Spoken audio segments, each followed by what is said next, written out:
Check it out here in the Smash Zone where the Bryan brothers are taking on the kids as they get in some practice right before they take on Spain later on this week, and the kids are smashing them.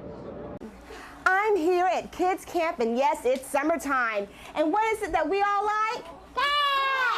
Local places like Joe's get tons of business from the thousands of people that come into Austin to enjoy South by Southwest, and they don't see it going anywhere anytime soon. Here at the Capitol, there are mixed reactions about the multi-billion-dollar budget cuts. Some lawmakers believe the budget cuts will cost more in the long run. Senate Bills 7 and 8 may create financial perks for doctors and hospitals while saving money and improving health care delivery.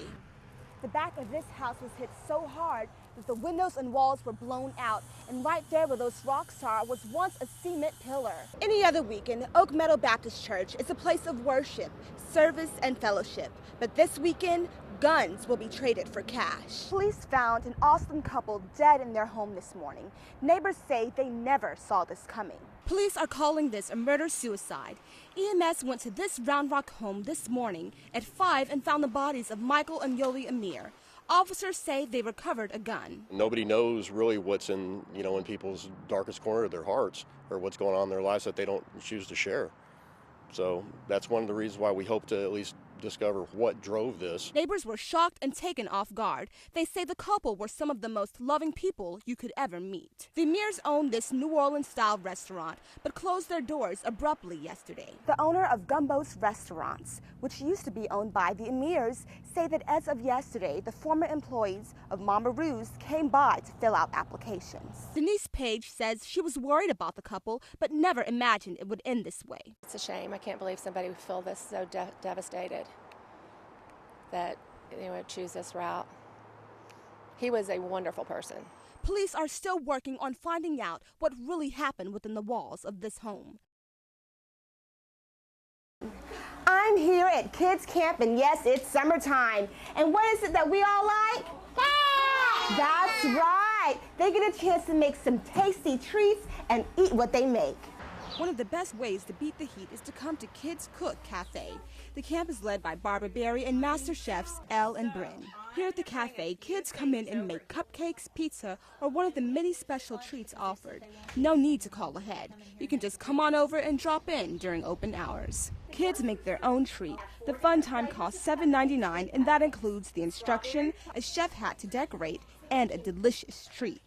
It lasts for 15 to 20 minutes. Barbara Berry, mother of 3, has authored 12 cookbooks and has run camps for years here in Austin. Well, I just think that Kids Cook is a great place to hang out. I think it's a place where moms, dads, grandmas, grandpas, aunts, uncles, nannies, whoever it is, can come spend quality time with their kids at the Kids Cook Cafe. If they want to drop them off at a camp or a class, they know they're well taken care of, and they're going to be treated with the special respect that we all deserve. He stirs. Berry's cooking camp is tailored towards the kids' age and class groups. They learn knife skills, how to make pastries, fruit and vegetable dishes. They take pride in completing their task, and she says they love it.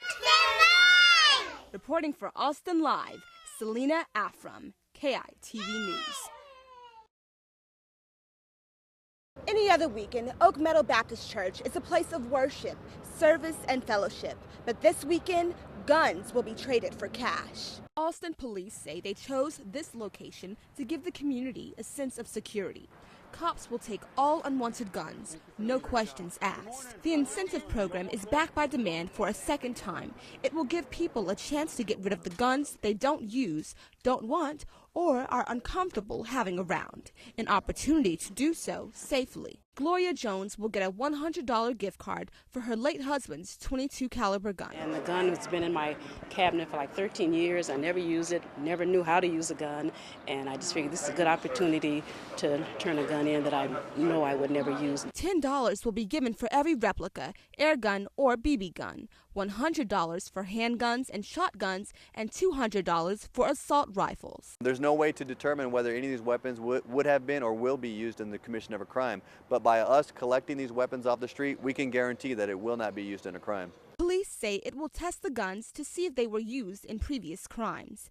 Afterwards, police will take them to a company that will safely destroy the weapons and recycle the material. On the day of the buyback, the group Texas for Accountable Government provided an alternative. It showed up to the church offering 10% more for the guns, plus it gave cash instead of a credit card. The best way to keep our families and communities safe is to have firearms in the hands of peaceful, law-abiding citizens. The Austin Crime Commission paid for the program. Police say they expected to collect more than 300 guns. In South Austin, Selina Affram, KEYE TV News. The back of this house was hit so hard that the windows and walls were blown out, and right there where those rocks are was once a cement pillar where the driver hit and died upon impact. Right now, crews are repairing the damage to the house. Around 6 a.m. in Georgetown, investigators say 19-year-old Daniel Brown Kincaid was driving a Chrysler Sebring convertible when he lost control down Shell Road. Police surveyed the area and say skid marks denote the place where the car went from the pavement to the grass and into the backyard.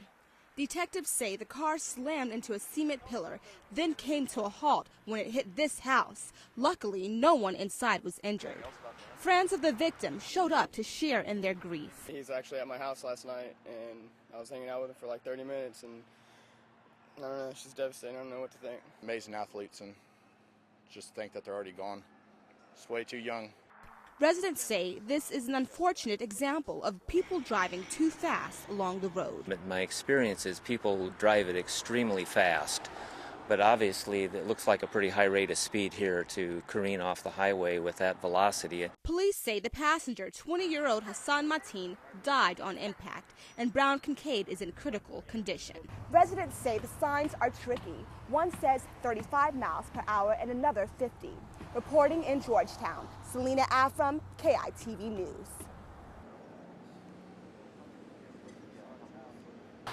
Good evening, I'm Selina Affram. Just hours ago, in an interview with CBS's 60 Minutes, President Obama said he will not sign off on requests to release photos of Osama bin Laden's body. Texas lawmakers say the sonogram bill will be the strongest of its kind in the country. Now it's likely headed to the governor's desk. This morning, the authors in the House and Senate who championed the bill announced they're asking House members to support the Senate's version of the bill. This is one of Governor Rick Perry's emergency items that stalled because the lawmakers argued over stipulations like how long would a woman have to wait to get a sonogram and have an abortion. The bill would require a doctor to provide access to the sonogram image and fetal heartbeat before an abortion. A picture-perfect day, spring today, but we'd like to have some rain in the forecast. Here's our Troy Kimmel with the first look at weather.